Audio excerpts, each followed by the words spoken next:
I look at people like, man, I feel really sad for their 20-year plan. Because they're fixing to be at the same spot 20 years from now. And they've been doing the same thing every day for 5 years. And they think that it's going to happen. They're nowhere closer today as they were 5 years ago.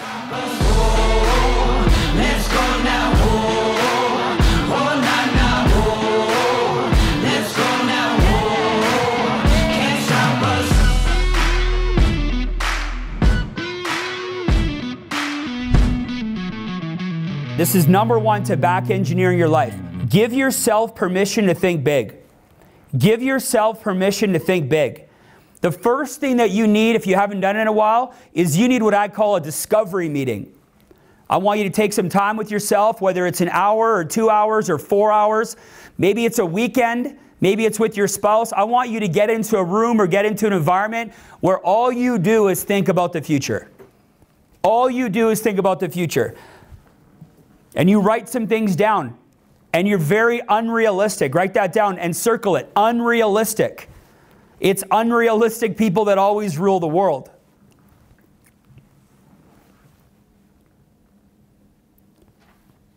So here's the thing. There's only one caveat to this. It's if time and money were no object. Write that down. If time and money were no object. I want you to figure it out. I want you to be specific. Like, where do you want to live? How do you want to live? What kind of assets do you want? What kind of home do you want? Think about it. What kind of home do you want your parents to have? Time and money, no object. What are some experiences? What are some places you want to travel? What are some things you want to do?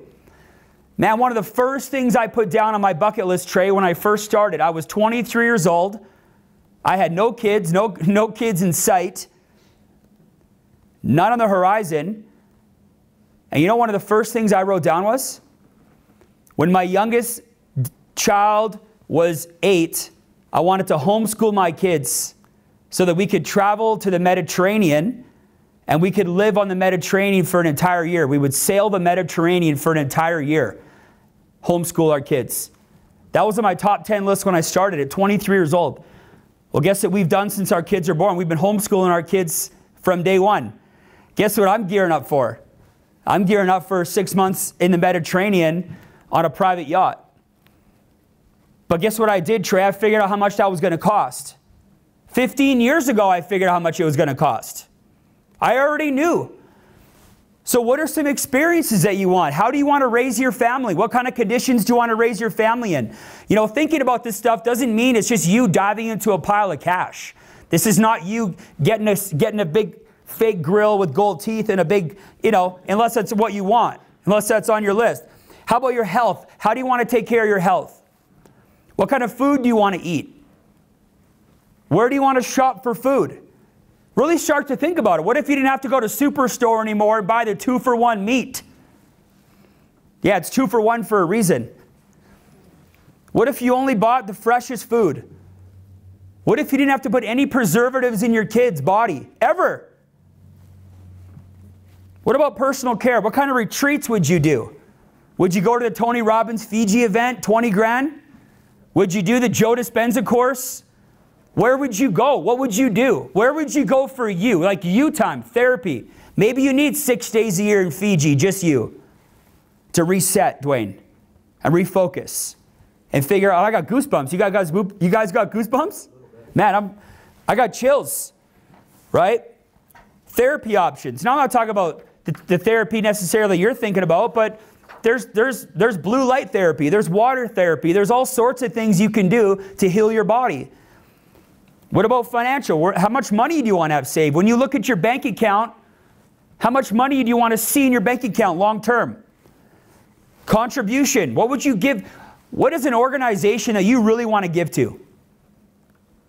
Maybe it was the way you were raised in a certain environment. It's made you think about a certain charity that you want to give time and money to. What about fun? What would you do for fun? Man, I'm a huge hockey fan. I've always wanted season tickets to the Flames. And you say what you want about the Flames, but I'm a diehard Flames fan, born and raised in Calgary. That's what you want.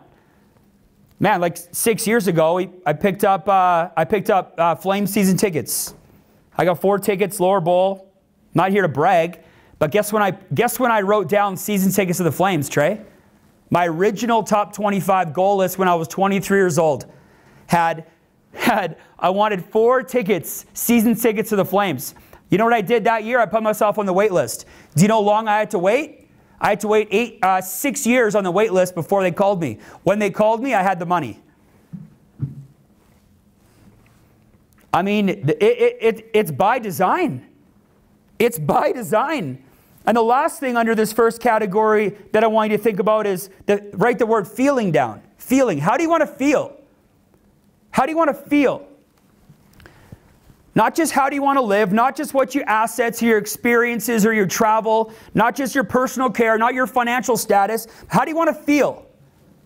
You know that feeling you have when nobody's around and nobody's watching and everybody's gone home and you're sitting on the couch and the last one up and you pour yourself a tea and you're just kind of looking into the fire? How do you want to feel?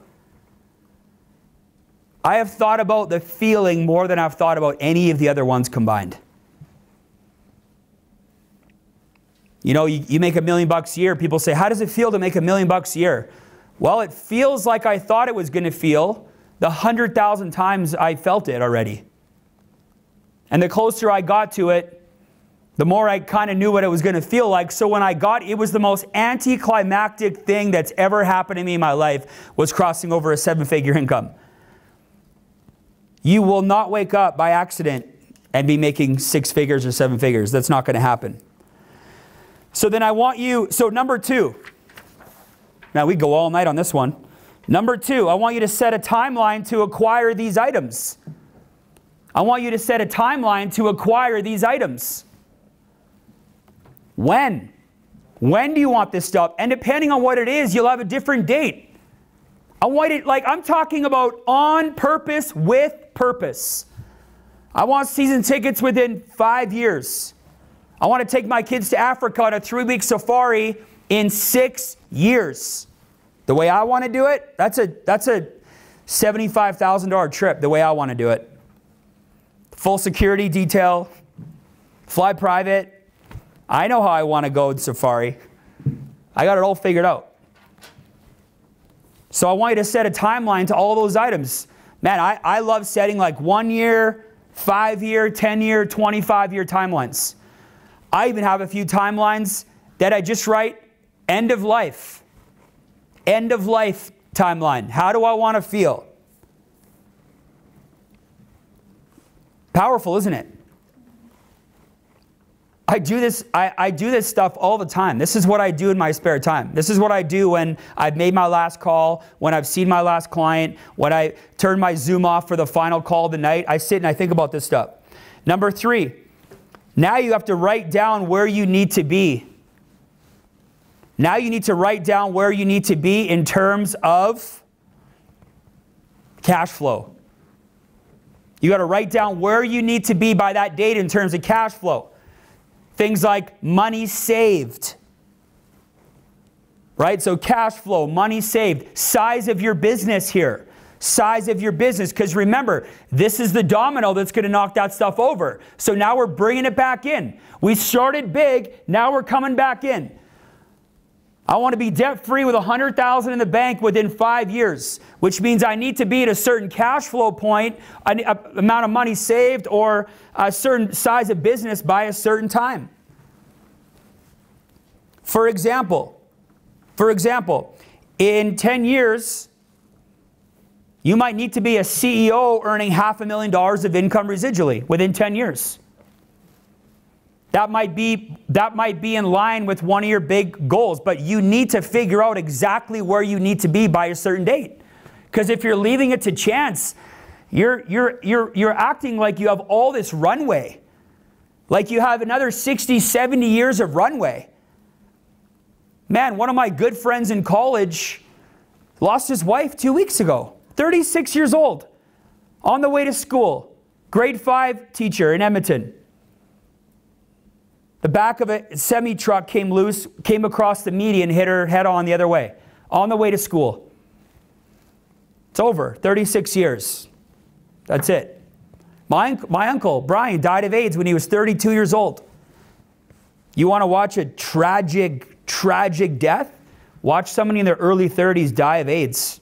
Watch that happen.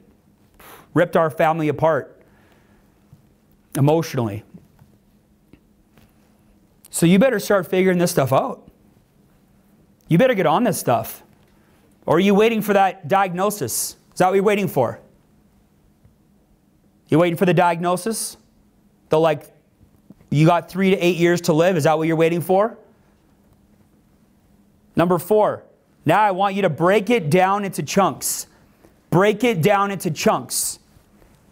Let me give you an example. So let's say you have a 10-year goal to become a CEO. I would divide it by 5. I'd break whatever length the goal it is. 1 year, 5 year, 10 year. I want you to divide it by 5.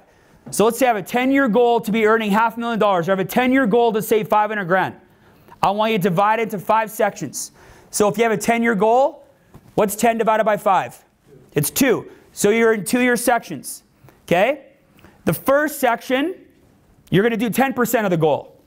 Write that down. First 2 years, 10%. Very important when back engineering a plan. The second 2 years, we're going to do we're going to add 15% more to the goal. So first 10%, then we're going to add 15. So we're going to have 25% of the goal by the end of 4 years. The next 2 years, we're going to do 20%. The third section, we're going to do 20% of the goal. The fourth section, which takes us to the end of year 8, we're going to do 25% of the goal, add 25% to the goal. And then the last 2 years, we're going to complete it by doing 30% of the goal in the last 2 years. So, first 2 years, 10% done. By the end of year 4, we got 10 plus 15, we got 25 done. By the end of year 6, we got 10 plus 15 plus 20% done. You guys with me? Yep. And then so on and so on. So let me give you a tangible example. Let's say your goal, one of your big goals is to be earning $500,000 a year within 10 years. What's 10% of 500,000? 50 grand. By the end of year 2, you just got to be making 50 grand. By the end of year 2, doesn't seem so bad when you break it down, does it? By the end of year 2, 50 grand a year. By the end of year 4, you got to make it 125 grand a year by the end of year 4. By the end of year 6, it's $225,000. By the end of year 8, it's $350,000. And then by the end of year 10, it's $500,000. So how did I go from rock bottom, fighting for my life in the Foothills Hospital in 2009 to earning over 7 figures a year within a 10-year period, Trey? I back engineered it. Exactly like this.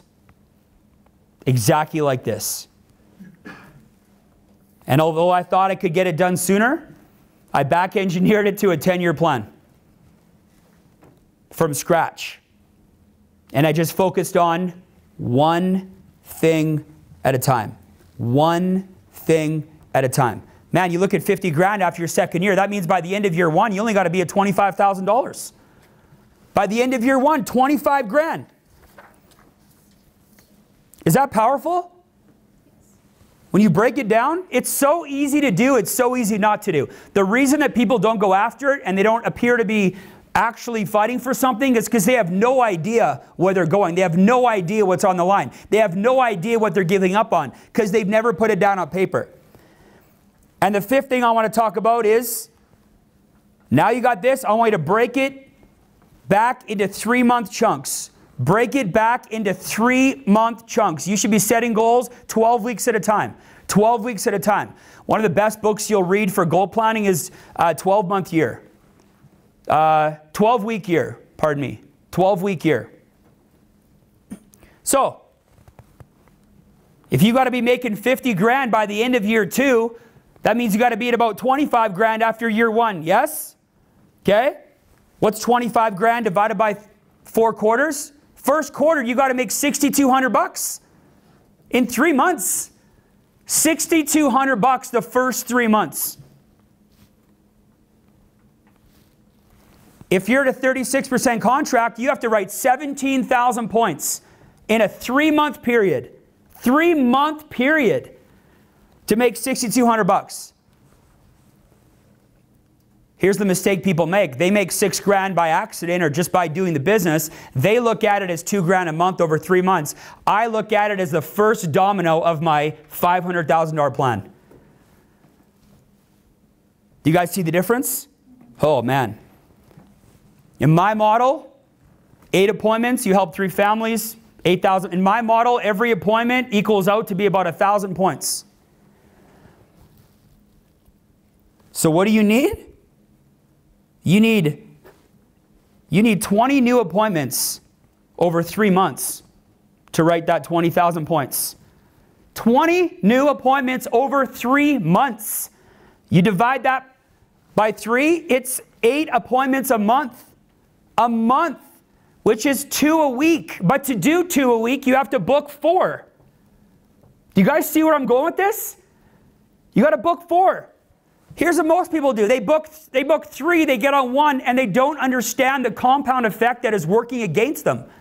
The most important 3 months of that whole equation over that 5-year, 10-year period is the first 3 months. If you miss the first 3 months, it'll literally push it out a year. The first domino is the most important one. People go, man, I feel broke in my business. I only made $6,000 the first quarter. And my question is, was that according to plan? Well, no, it wasn't. Well, then, yeah, you're in trouble. You are in trouble. Because if that's not according to a bigger plan, you probably got lucky with that. You probably won't make that again. Yes or yes? And the 6th thing, number 6, I want you to review it every day. I want you to review it and take action every day. And I want you to know that missing a week, this is how I think. I think that missing a week, every time I miss a week, I'm adding a year to the back end. Every time I miss a week, I'm adding another year after year 10. You gotta be, if you have that mindset, if you have, man, if I mail it in for 1 week, it's gonna add 1 year, and you believe that to be true, whether it was true or not, would you operate with a little bit more fire? Yes or yes? 100%. So why not have that mindset? Now, I look at people a lot differently than maybe other people look at people. I look at people like, man, I feel really sad for their 20-year plan because they're fixing to be at the same spot 20 years from now. And they've been doing the same thing every day for 5 years. And they think that it's going to happen. They're nowhere closer today as they were 5 years ago. You're not closer to your goal because it's 5 years later. That's not how it works. If you take 5 years to get going, you just took 5 years to get going. That's it. You got some experience, but you see people that go and make $1 million their first 2 years. Why is that? They've set a different timeline. They back-engineered a game plan. It's on purpose with purpose. So I'm going to close on this. Hey, if you're online right now, are you fired up? Can I get some chat blowing up on the Zoom? Hope you guys aren't asleep. And I'm going to close on this. You're living your life right now according to your plan. You're living your life right now according to your plan. So what's your plan? What's your plan? Because God forbid there's no plan. Well, you're probably getting exactly what you deserve. You're getting exactly what you should be expecting. Why would you be frustrated? If you're getting any results at all without a plan, you should be happy. If you made 10 grand this year with no plan, you should be happy. And you should probably not expect to make more next year. However, if you had a solid plan that you believed in, that you knew was back engineered properly, and you fell short, yeah, you should be disappointed. You should dig in. But you need to give yourself a reason to dig in. You need to give yourself something to be looking at all the time. But let me tell you this starts with a mindset. Write that down and circle it. It starts with a mindset. Back engineering your life is a mindset.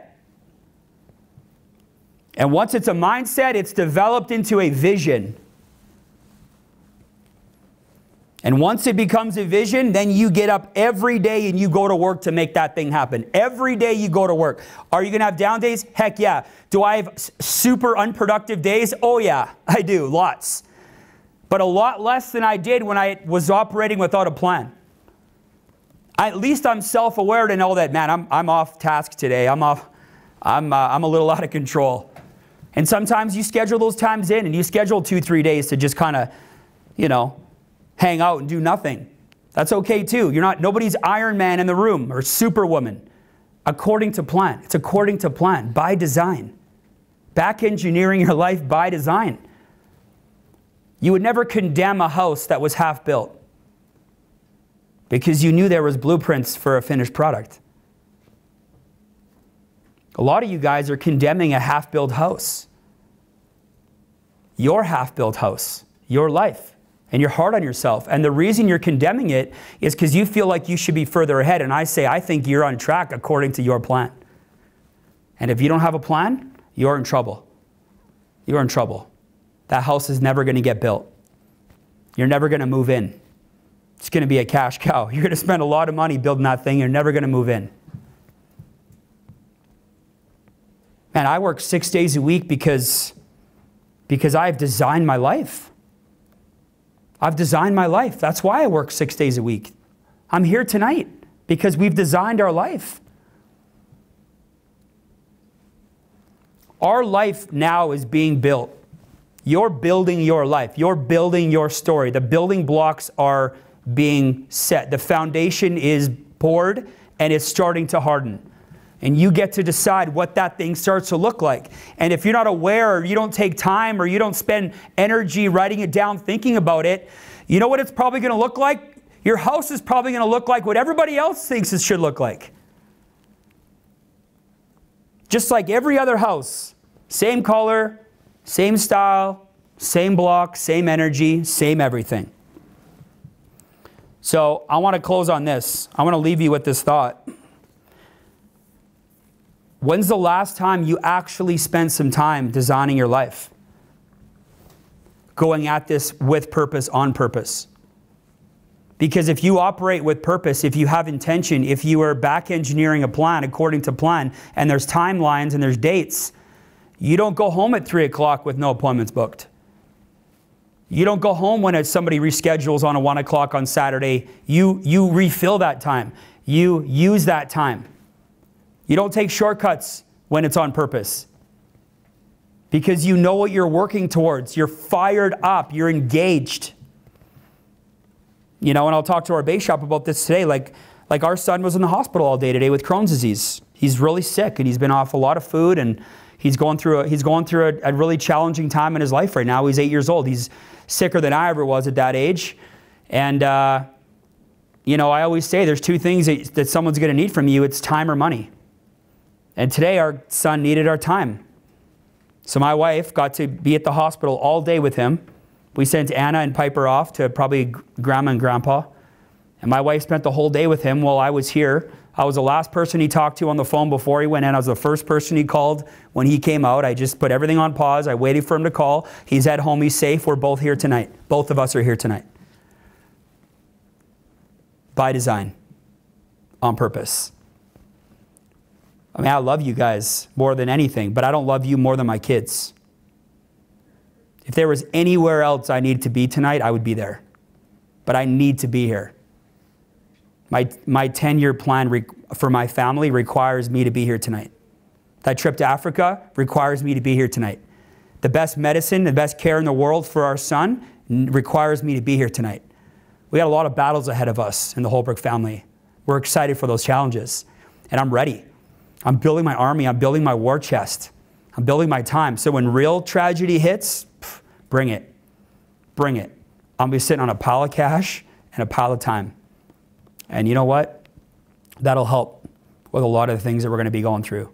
So I want you to think about those things too as we wrap up tonight. So you guys get some value out of tonight? Yeah? I appreciate you guys being here. Thank you very much. And have a great night. Thanks, everybody. Appreciate you. Woo! pretty smile. All the breaks that we be taking make it seem like it done been a while. Never mind, we're sleeping with our past ghosts. Ask those on that road, how long does pain it last for? I don't know, but that ain't new to me. Usually